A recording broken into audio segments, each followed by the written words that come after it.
안녕하세요, 제니스입니다. 네, 어제 제가 한 퇴근할 무렵쯤에 저랑 약속이 되어 있는 학부모 한 분이 이제 아이 레벨 테스트를 다 끝내고 신규로 등록하겠다고 결제를 하러 오신 거예요. 한 8시쯤 됐거든요. 근데 상담 중이고 마무리를 하려고 그러는데 다른 기존의 우리 학원생 학부모님이 6월 달이어서 결제를 하러 오신 거죠. 그 어머니께서 보아하니 일부러 늦게 오신 것 같아요.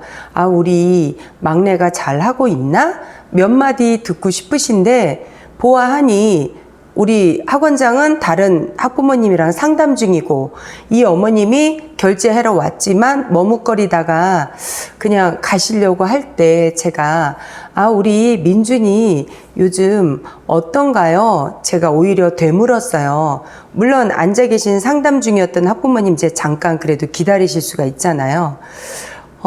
이 엄마가 너무 밤색을 하고 좋아해서 하시는 말씀이 요즘에는 군말하지 않고 그래도 잘 가는 것 같아요. 그것만으로도 이제 감사해 하시는 눈치. 근데 이 자녀가 실력은 그닥 출중하지 않은데 제가 수익을 내는 두 가지 타입이 있다고 말씀드렸잖아요. 하나는 특강도 있지만 특강만 여러분 수입만 올려주는 것이 여지분이 아니거든요.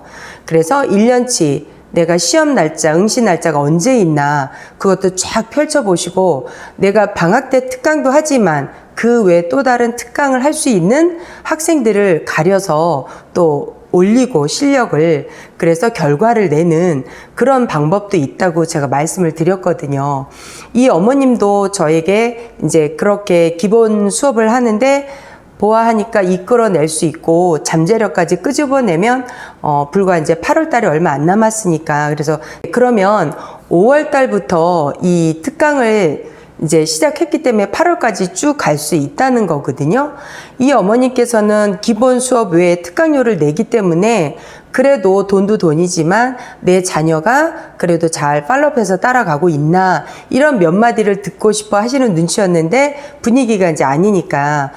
근데 제가 조금 원장님 특히나 초보 원장님들께 학생들 관리가 필요한 건 어떤 거냐면 예를 들어서 내가 이 자녀에게 숙제를 내줬다 그러면 반드시 그 날짜를 쓰시고 책에다가 직접 소요 시간 이런 거를 적게끔 하세요. 그러면 땡땡아 숙제가 여기까지고 오늘부터 네가 영어에 해당되는 우리 학원 영어에 해당되는 모든 숙제 소요 시간을 여기다 적어와. 이러면 저학년들은 몇 분, 몇 초까지 이렇게 적어 오거든요. 고학년들은 대략 적어요. 그러면 초등 저학년들은 한 10분, 뭐 한 3학년 이상이면 한 20분, 고학년, 6학년 이상이다 그러면 못해도 한 30분, 40분, 중학생들은 좀 더 걸리죠. 이렇게 원장님들께서 직접 숙제 관리를 하다 보면 이 자녀의 데이터가 나와요. 똑같은 학년인데 거의 비슷한 레벨인데 누군가는 같은 분량을 숙제를 내줬어도 일찍 끝내는 아이가 있고 누군가는 똑같은 분량인데 시간이 오래 걸리는 학생이 있거든요. 후자인 경우는 숙제를 더 이상 내주면 안 돼요. 이 자녀가 이제 여기까지 찼다는 거거든요.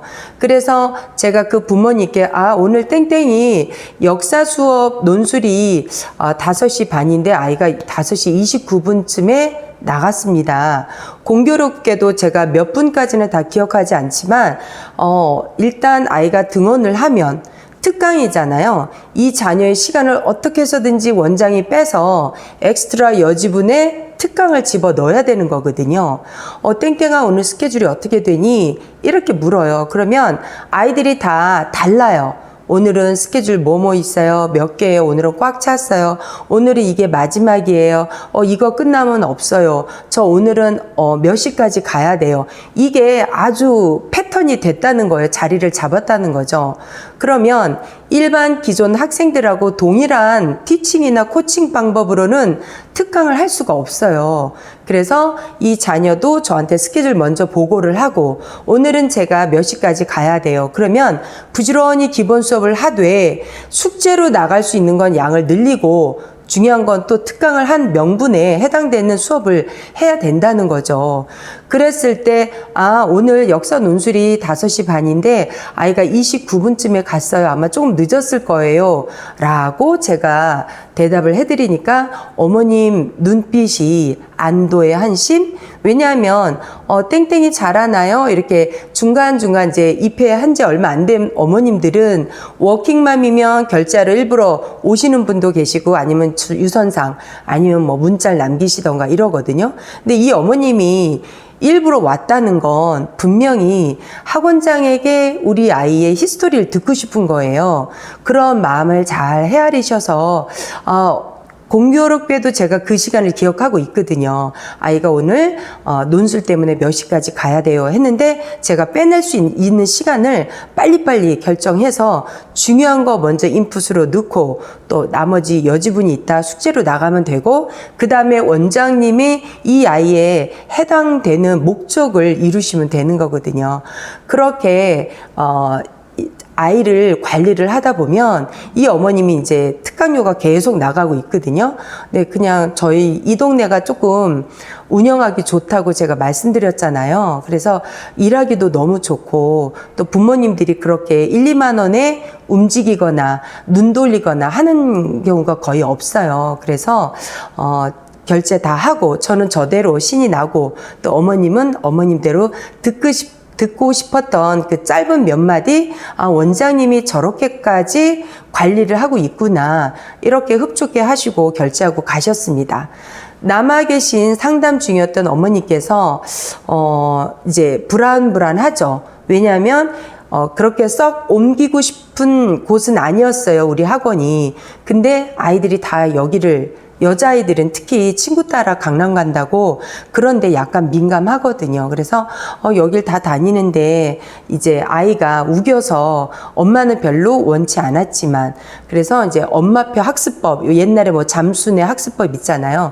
그런 쪽에 영어를 보낸 학부모님이셨는데 이제 아이가 또 결과가 그렇게 보낸 기간 대비 또 결과가 만족스럽지 못하니까 좀 반반했던 것 같아요.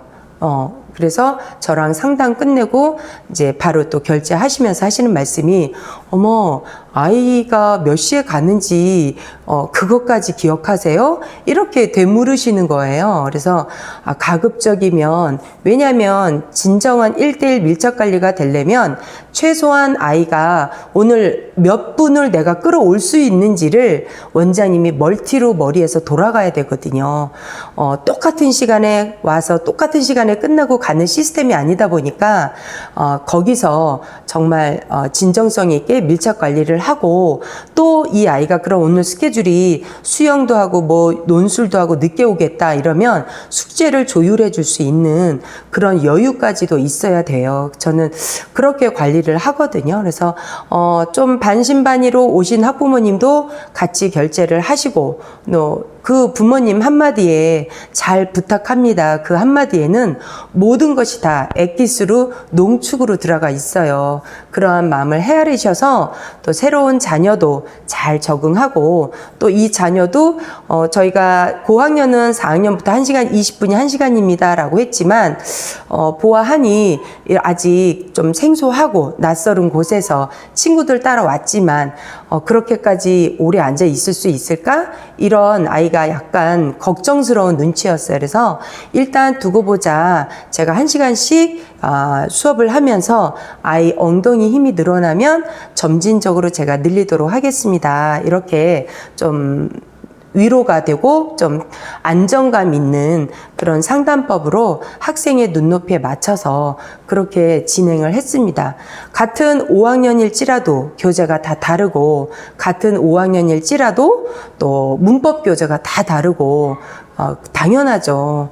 손가락 길이가 늘 다르다고 얘기를 하잖아요. 그래서 그렇게 이왕이면 원장님들이 이 자녀가 오늘 몇 시까지 어딜 가야 되는지 내가 이 자녀한테 오늘 빼올 수 있는 시간 여지분은 몇 분 정도 나한테 할당이 되는지에 따라서 부지런히 진행하시고 조금 아이가 혼자 할 수 있는 거 숙제로 나가시고 그 외 나머지 더 중요한 게 남았다라면 바로 1대1 코칭 수업 또는 티칭 수업으로 들어가시는 게 여러분들에게 특히나 초기 창업자분들에게는 그러한 마인드와 그런 행동이 몸에 배도록 그렇게 섬세하게 관리를 하시면 많은 도움이 되지 않을까 싶습니다. 네, 오늘은 그러한 꿀팁을 좀 드리고 싶었고요. 저도 이제 곧 수업을 들어가고자 합니다. 여러분 감사합니다. 사랑합니다.